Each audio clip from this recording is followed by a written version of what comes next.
Hey, it's James. Tonight's story has been sitting in my drafts for a week because I kept asking myself the same question. How well do you actually know the person sleeping next to you? Not their coffee order, not their laugh, the ledger they keep in the dark. This is the story of a man in the Idaho backcountry who spent a decade being exactly what his small town believed he was. A quiet bush pilot with a good son and a steady marriage, while carrying a past so classified that even the agencies that used him only knew him by a code name. And it's the story of the night he stood in his own hallway and heard his wife on the phone with her brother calmly schedule the death of their 7-year-old boy. What happens next is not a courtroom drama, it's a lesson in preparation. In what it means to build the exit before you ever walk through the door. Along the way, you'll learn how smuggling networks actually launder trust, why the cleanest reputation in the room is sometimes the most dangerous, and what a house can become when the man who built it has buried people for a living. Stay with me. This one earns its ending. The town of Wolverine Bend, Idaho kept a short list of things it was sure about, and Abel Truitt was on it. 44 years old, flew a patched yellow de Havilland out of a grass strip east of town, ran Truitt Air with one mechanic and a coffee pot older than the airplane. He hauled elk hunters into roadless drainages, flew mail and insulin over passes that closed in October, and landed on gravel bars the length of a supermarket aisle. People trusted him with their lives twice a week, and never once wondered why his hands never shook. He was married to Gwen, 9 years now, a sharp-eyed bookkeeper from a big freight family up north, and together they had Oscar, 7 years old, gap-toothed, permanently muddy, a boy who filed away facts about airplanes and lake trout like other kids collected cards. 3 summers back, Abel had built a cabin on Loon Lake with his own hands, 40 minutes up a single switchback road, and the town had watched the lumber trucks grind past and smiled. A family place, they said, somewhere for the boy to fish. Only a man who had spent years reading rooms would have noticed the small strangenesses of Abel Truitt, that he sat facing doors, that he counted exits without moving his eyes, that he could tell you how many vehicles had passed the strip that morning without looking up from an engine. Wolverine Bend had no reason to read him that closely. It should have. If you'd asked the town to describe a morning at Truitt Air, they'd have painted you something out of a calendar. Abel at the strip before light, walking the yellow beaver nose to tail, with a thermos balanced on the wing strut, drain checking fuel by headlamp.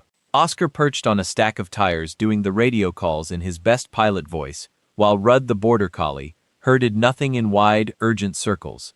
Hunters loading duffels and telling Abel he was crazy for landing where he landed, and Abel saying, every time, the same 6 words, the strip's longer than it looks.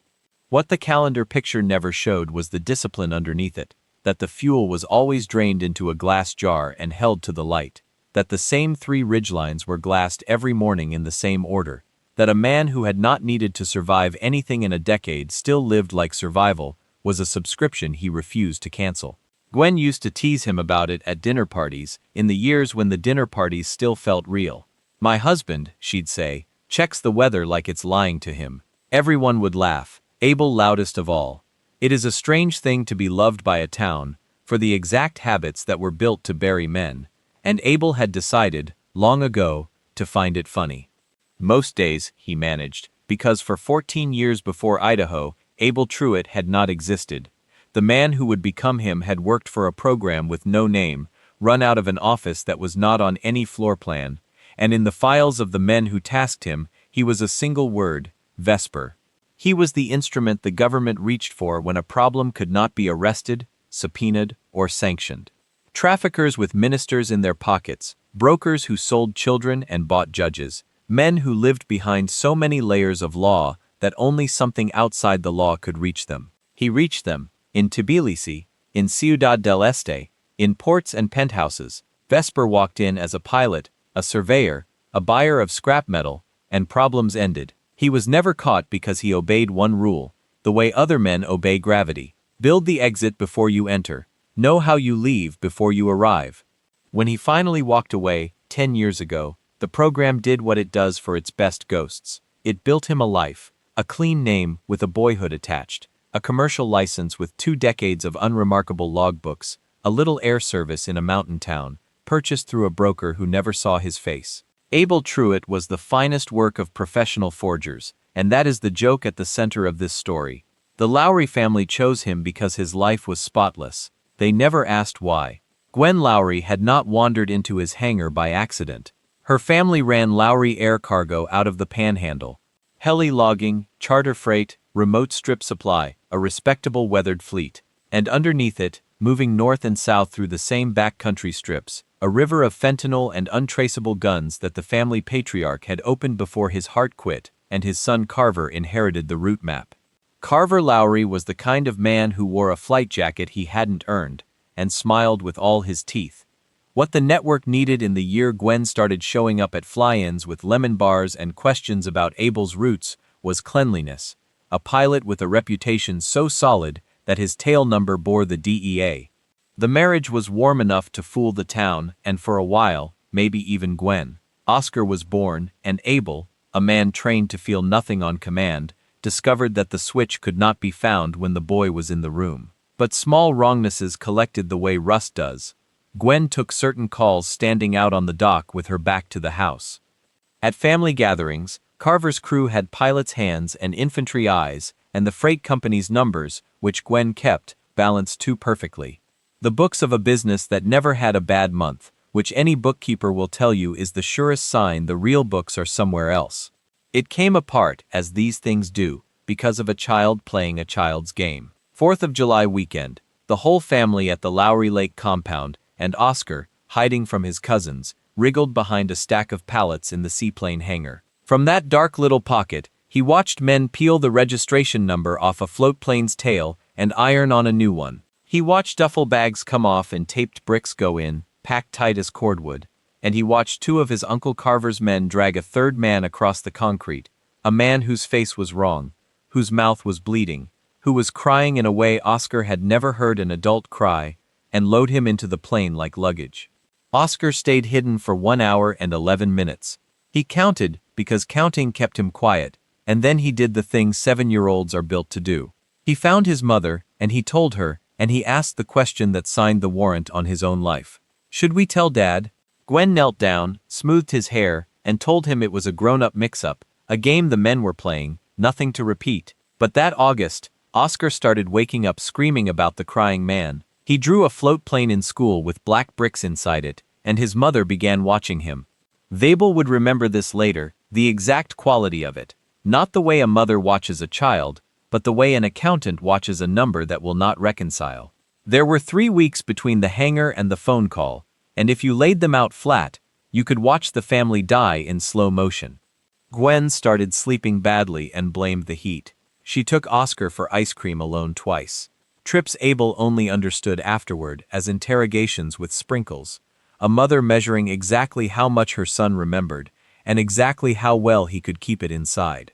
Carver called the house more in those 3 weeks than he had in 3 years, and twice Abel picked up to a silence that listened back for a moment, before the line went friendly. At the strip, a truck he didn't know idled at the fence line one morning, and was gone by the time he taxied back. None of it was proof of anything.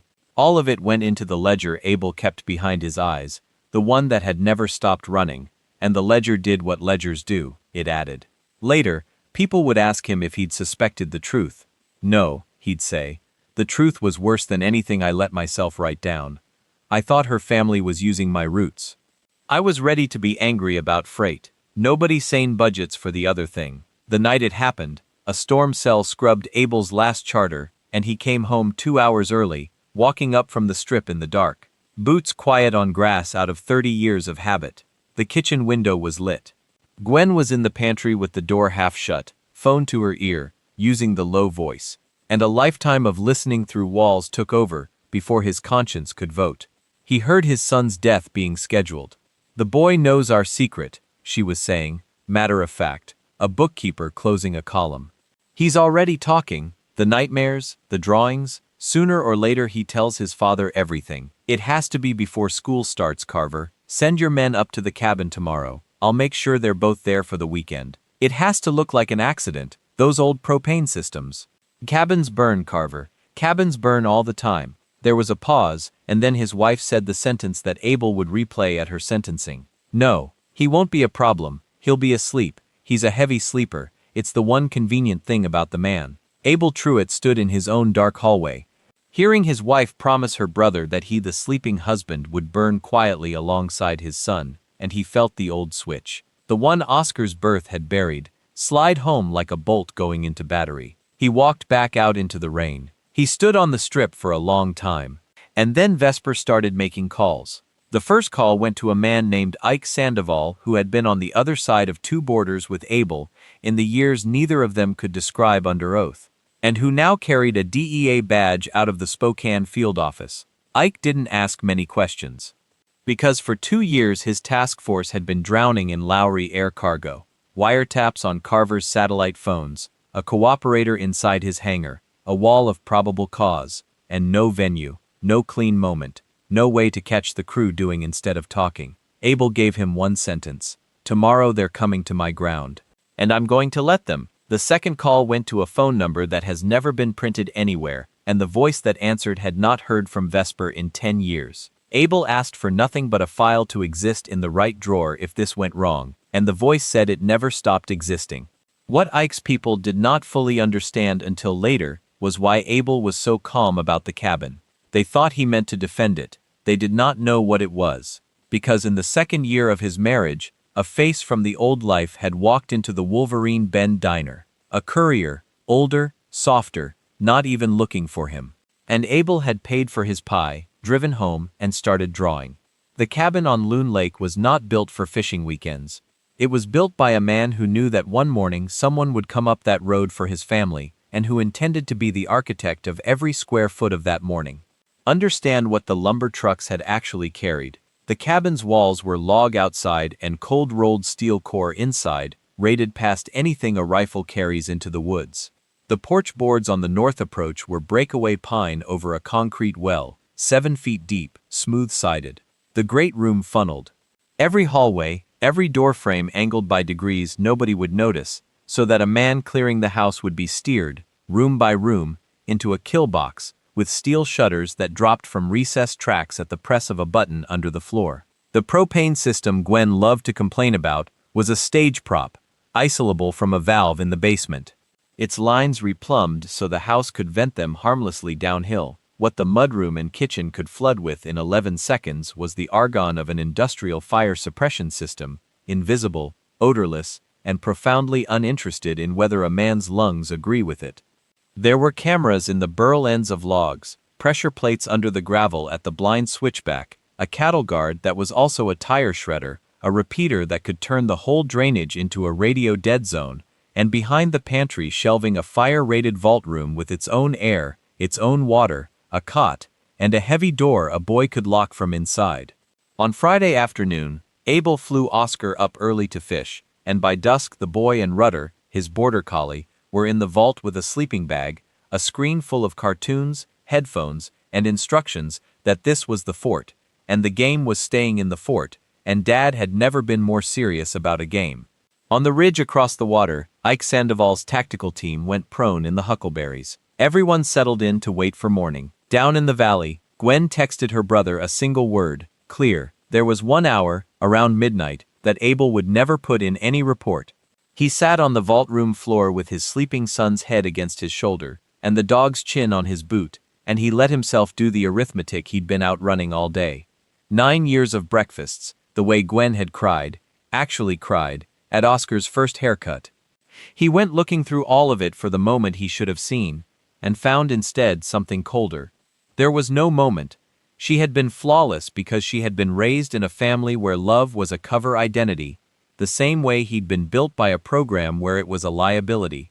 2 professionals had married each other's legends. Only one of them had gone native. He tucked the sleeping bag under Oscar's chin, checked the vault's air scrubber a 4th time, and climbed the stairs into the dark house to wait for his in-laws' employees. Ike's voice came once through the earpiece, quiet as conscience.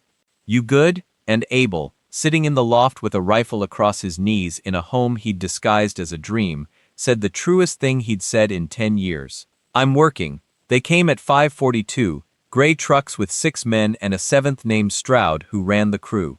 Ex-military contractors Carver kept on the books as hunting guides. Men who had staged accidents before and slept fine. The cattle guard opened all 8 tires like envelopes at the blind switchback, and the truck slew dead exactly where the road pinched between rock and water, precisely where a man on a ridge with a scope would want them stationary. Their radios found only static. The drainage had gone deaf at 4 a.m. Stroud, to his credit, smelled it, but his orders were a burning cabin by 7 o'clock, so they walked in on foot through the gray light, and the house began to eat them. The first man up the north porch dropped through the pine boards into the well, and broke both ankles on designed concrete. His screaming did valuable work on the others' nerves. 2 came through the mudroom, marking the propane line they'd come to loosen, and the argon took them mid-crouch.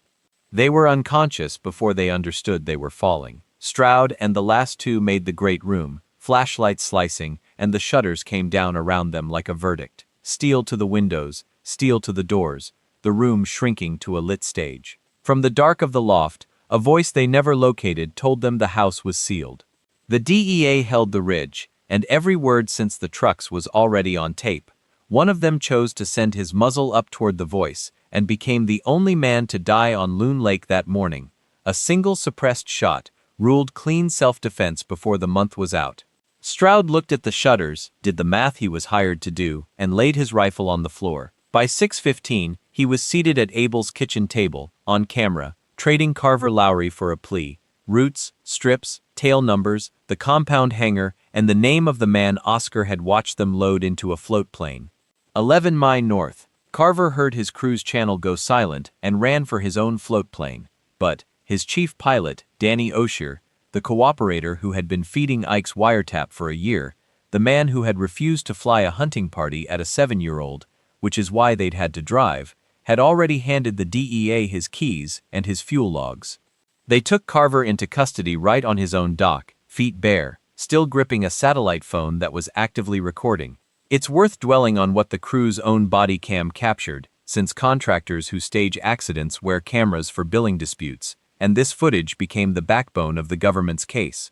It caught Stroud's tone shifting from indifferent to cautious at the cattle guard. It caught a man shrieking from inside a porch. It caught the precise noise a steel shutter makes when it shuts down an argument, something one juror later compared to a filing cabinet slamming on your entire existence. And it caught the exact moment the crew realized the propane they'd arrived to weaponize had already been emptied to vapor the day before. That the accident had never actually been possible. That they'd driven 4 hours only to walk into someone else's dress rehearsal. Prosecutors played that footage twice. Defense attorneys objected the second time around, and the judge permitted it anyway. Appellate lawyers can argue that decision forever, but no one in that courtroom needed the second viewing. The message had already landed the first time. The Lowrys had dispatched 6 professionals to fake a tragedy, and instead they ran straight into a man who'd spent 3 summers stripping every possibility of improvisation out of that property. Gwen spent that entire Saturday glued to her phone, waiting for the single word that would tell her she'd become a widow and lost her son in the same instant. As dusk settled, headlights rolled up the driveway, and her husband stepped into the kitchen by himself, calm, unhurried, and started brewing coffee. He placed 2 cups down, then he laid a folder on the table separating them, thick, stamped, heavily redacted. One word remained readable on the tab, and he watched his wife of 9 years read that word, Vesper, and grasp in that instant exactly what her family had married her into. "You sent 6 men," he told her, using the exact tone he reserved for weather updates, "to burn my son alive in his sleep, inside a house I spent 3 summers building for that very morning." Every window she turned to hold a shadow. The yard was crowded with agents Ike had deliberately held back for this single minute, because some debts are only settled in private. She was placed under arrest right at her own kitchen table, charged with conspiring to murder her own child. During the detention hearing, prosecutors played the pantry recording, captured from beginning to end by the Title III wiretap already installed on Carver's phones, and the judge, a grandmother of 4 herself, heard Gwen's voice say he'll be asleep, and denied bail without so much as glancing up. Untangling it all took a year and a half. Stroud's guilty plea combined with a year's worth of Denny Augur's recordings shattered Lowry air cargo like ice on a lake in early spring. 41 indictments spread across 4 states followed. 12 remote backcountry airstrips were seized, and inside a basement in Kalispell, they found him alive, the sobbing man from the hangar, a courier who had skimmed funds and been kept alive purely as a warning to others. He wept once more when agents finally carried him out into daylight, only this time from sheer relief. Carver Lowry was sentenced to life plus 30 years and still had the nerve to appear offended. Gwen was given 40 years. When the judge asked if she wanted to address the courtroom, she looked toward her husband and son sitting in the gallery. Abel had asked Oscar whether he wanted to be present. The boy had spent an entire day thinking it over before nodding yes. Child psychologists can debate whether that was the right call, but the boy needed to witness the machine finally stop. All she offered was that the family had never left her any way out. That was one lie too many for that room to accept. Wolverine Bend, meanwhile, handled the whole revelation the way small towns handle disasters from the sky, with casseroles and rewritten memories. Suddenly, everyone claimed they'd always sensed something was wrong with that Lowry woman. And no one, they now insisted, had ever once questioned Abel. The bolder ones would ask him directly at the diner what the government's file actually said, and Abel would season his eggs and reply simply that it said he was a pilot. Oscar began seeing a therapist in Boise every other Thursday, a gentle woman who helped him understand the hangar was something that had happened to him, not something that defined who he was. The nightmares faded the way snow does in May, one night at a time, then gone completely. The boy still counted whenever fear crept in. The therapist advised letting him keep doing it. Certain coping tools shouldn't be taken away just because the war that created them has ended. That night, Abel Truitt flew home from sentencing over land turning gold with autumn larch trees. He never sold the cabin. The following summer, he and Oscar poured concrete into the well beneath the north porch and planted a crabapple tree where the cattle guard used to stand, and he removed the shutters one by one, while the boy passed him wrenches and asked for stories his father could finally, carefully, start telling. Build the exit before you ever enter. That rule had kept a ghost alive for 14 years. But standing on that porch, watching his son fish for trout in the shallows while a dog barked at the splash, Abel realized the rule carried one more clause he'd never needed until now. Know the difference between an exit and a home. He was finished with exits. So that's the full story, and here's what stays with me.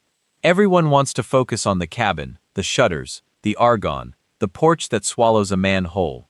And sure, that's the detail you'll remember at 2 in the morning.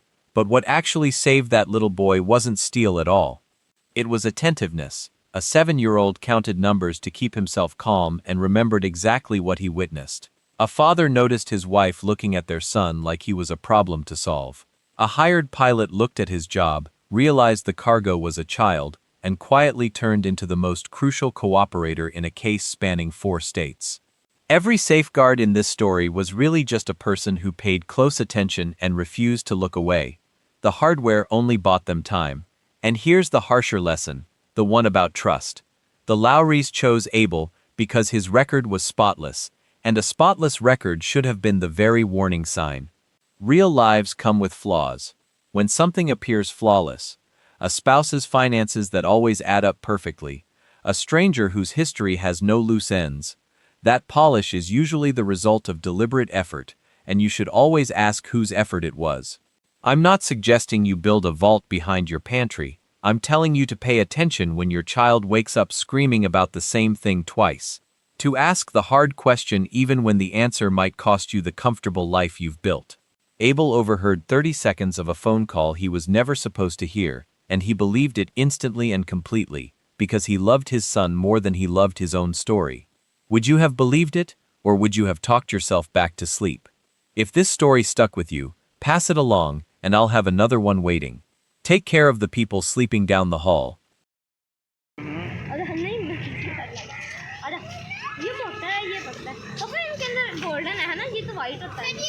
ये female है वो mail है ये वाली female है वो mail है ना वो क्या है देला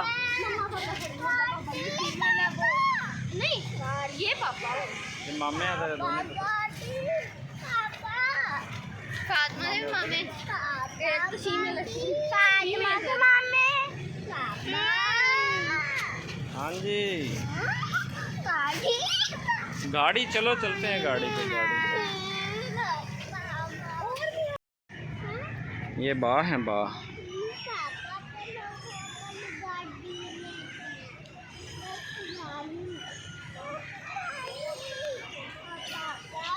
हाँ जी।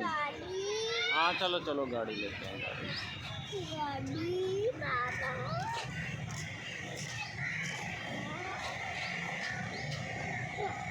चलो चलो आ जाओ आ जाओ आ जाओ। हाँ। अरे हम नहीं अरे ये पता है ये पता है तो फिर इनके अंदर गोल्डन है ना, ये तो वाइट होता है। ये फीमेल है वो मेल है। ये वाली फीमेल है वो मेल है ना। वो क्या है? देख ला। नहीं ये पापा ये मामे आ तेरे दोनों। फातिमा ने मामे तो फीमेल हाँ जी। गाड़ी चलो चलते हैं गाड़ी पे गाड़ी। ये बा है बा।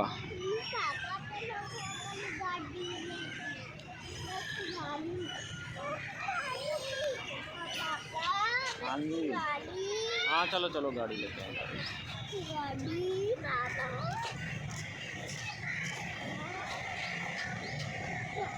चलो चलो आ जाओ आ जाओ आ जाओ।